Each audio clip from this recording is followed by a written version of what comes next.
So I got a question. Yes, sir. How long does it take to get a card? A couple The- weeks? No, the cards we send via email. We're gonna send all them through Ernie, Yeah, so all and your he'll have a cards copy of it. He can give you a copy of it as well. Okay. We'll have them within a week. Okay. So Who is this, the American Heart Association? So you Yeah. can't do They are. CPR unless you have that card, by the way. they are American Heart Association cards. I'm just kidding. As far as CPR goes, as we said, for you folks that haven't had CPR training before, we're going to go over the video. And I'm going to let it play in the background, as I said. And basically what the video does is shows you how to do CPR as a one person, shows you CPR with two people or more. Oh, I don't have any sound.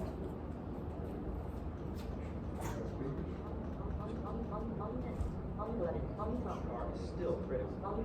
Earlier, I think, 14 for rest received seat, 15. Oh, it's saying the Chance to survive, 16 free. Okay. And early That's CPR funny. It's telling you how loud the volume is. Volume 16, volume 17. Witness sudden cardiac arrest. Mhm. So let's take a look at an instance here, where let's- CPR was delayed.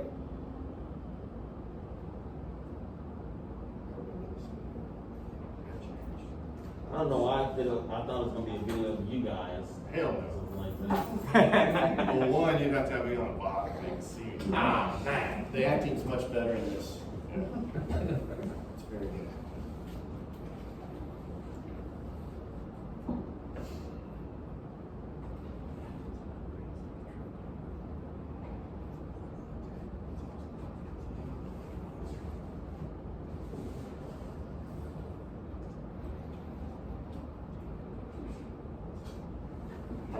So unfortunately, they don't make a DVD that pertains directly to you guys, in your Those are workplace. just a few stories of providers who know the importance of what you're What they're about going to show learn. you though throughout the video is, again, what you already talked about a little bit, 30 compressions, give 2 breaths, or you're giving 2 breaths if you have a bag valve mask available, or if you have some sort of mouth barrier device. You can purchase them on Amazon, you can buy them at CVS, all those sort of things.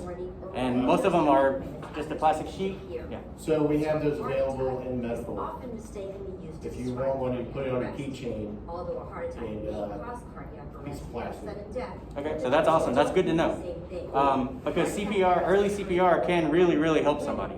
And they have a little plastic valve on them so that if the person throws up or anything like that, or just in general, you're not getting any kind of sputum or anything on you or in your mouth or anything like that. Or being out here and you see those gangling teeth, you don't want to really get into yours. Yep. God forbid you guys did CPR me after that. Yeah. So here, for this section of video, what they demonstrate is a gentleman collapsing in an airport. The security comes over to help. You can see he does the old thing, hey, are you okay? Hey, can you hear me? Sort of thing. Gonna call for help. He checked the pulse on the carotid. Sure. We always check the pulse on the carotid during emergency situations. He's doing compressions with his elbows locked and his arms straight. The man turned into a Mannequin. Yeah. That's what happened. That's what happens in real life. It's a trick. So they have their AED available. We're going to go over AED training as well today. How to connect it to the person is very easy. They are fireman proof. So anybody can use them. Is he doing that on a specific side? Compressions can be done from either side. That's a great question. The AED pads have a specific section where you hook them up. One goes in the top right chest, one in the bottom left. Oh. On the pads themselves, you'll see there's a diagram for each one. There's a diagram on the front of the unit to show you how to do it as well. You guys don't have oxygen setups or anything like that, right? Medical has it set up on the cart. So they're going to be bringing that. Yeah. So that's. You gotta start doing this before medical gets here. I can tell you from being here, working here for quite a while, that it takes, and I know we've all 3 of us here, and Robert, have gone on calls when someone's fallen or gone down, and it takes a while for medical to get here. So they're always the first one on site, usually for some reason. Do you be the one putting them out? Hey, whatever Beggie's reasons for people falling out is, but point being is, it takes a while for medical to get there, right? Yeah. I mean, no matter what, even to fill the water, it takes a while. So, or they have water on their things, they're gonna ditch all that to get to you. Yeah. So they're gonna have to get there and start, you know, so if you guys can start compressions early in that Yep. first initial, oh my God, you're saving somebody who's gone out in this heat over here. And You without guys fall out all the time. without having the mask or anything like that, doing the compressions is good because you're actually causing the person to take some air in and expel air out by doing the compressions on them, hard and fast. Again, we're going to demonstrate the compressions for the person. You'll see it done on the video. Doing CPR in real life is quite a bit different than what you see on these videos and demonstrating it on these mannequins. Medical emergency team. You have the, When a patient's condition is starting to deteriorate. The next link is early activation of the code team, followed by early CPR, early defibrillation. And again, they talk about doing early CPR, early defibrillation. Post-cardiac arrest care. And if you have an AED available, that's great. If not, the compressions will help sustain the person until EMS arrives. Between the stages of emergency cardiovascular care. So obviously for you guys, the main thing is to recognize there's a problem, So now, call for help, which is, what do you guys use to call for help? Your cell phones, or do you guys have radios or anything? Sometimes certain crowds use radios. A security guard. So do you guys have cell service pretty much everywhere out here? Are there any dead areas? Inside the skin of a ship, your cell phone wouldn't work. So if you didn't, You're gonna have to go topside, holler to you someone. might have to go a couple flights up. Yep. Yeah, so keep that in mind. If you recognize there's a problem, you know, whether it's heat exhaustion for the person, or even if it's a true cardiac issue, you gotta climb up, and then that person's gonna have to be rescued. So if you can do compressions for them in the meantime, if you check their carotid and there's no pulse there, if you can do those compressions while you wait for help, that can be the difference of life and death for a person.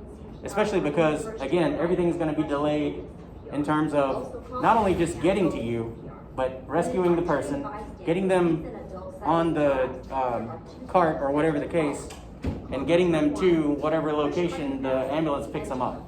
Because I'm assuming they have to go through security as well to come through the gate, just like they do I work on a military base as well, and it's the same way. Just because you're an emergency vehicle doesn't mean you pop right in and they just open the gate and say, you know, go ahead. They do a quick checkout, you know, on the vehicle itself.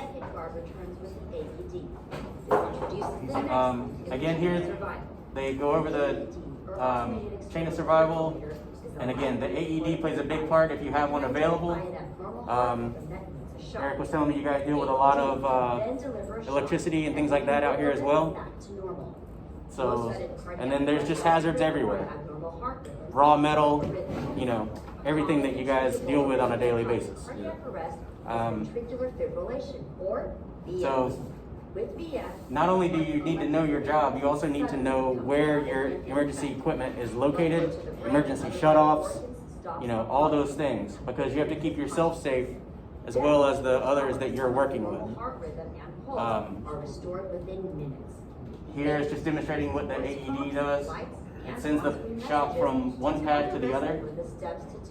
When we get further into the infant CPR, you'll see that the pad, sometimes you may put the pad on the front of the patient and one on the back, and that's fine as well.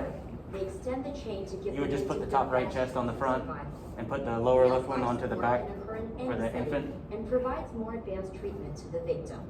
Once the return of spontaneous circulation. In terms of doing CPR, you can do CPR out in public just the same as you can here at work.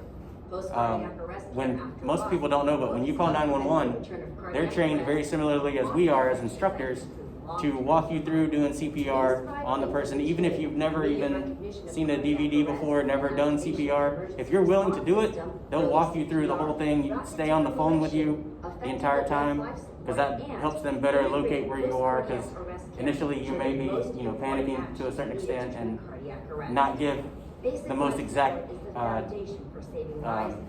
location to where you are. In this course, I'm sure here you'll on, learn the skills of high-quality in this CPR shipyard, victims of all there's ages, areas that, and practice are hard to get to delivering and both all as that a single just as well. rescuer and as a member of a multi-rescuer team. Now, let's go back and review the rescue again, pointing out the steps of basic life support. So as they again, happen. in the DVD, you'll see they just go over the same stuff over and over again, and that is to help you remember it. However, First, just like I was just saying, if then you walk out here today and you don't remember every single thing that we went over, it's okay, because he sees no sign. when you go over when you call 911, potentially, depending on the situation, which will definitely be a different situation if you are at home versus when you're here at work, they can help try to walk you through that situation. You saw he was doing 30 compressions, giving 2 breaths, Failed to recognize cardiac arrest and initiate and they hooked up their CPR. AED. As a lay rescuer, the guard does not check a pulse. Lay rescuers should not check a pulse and should assume that cardiac arrest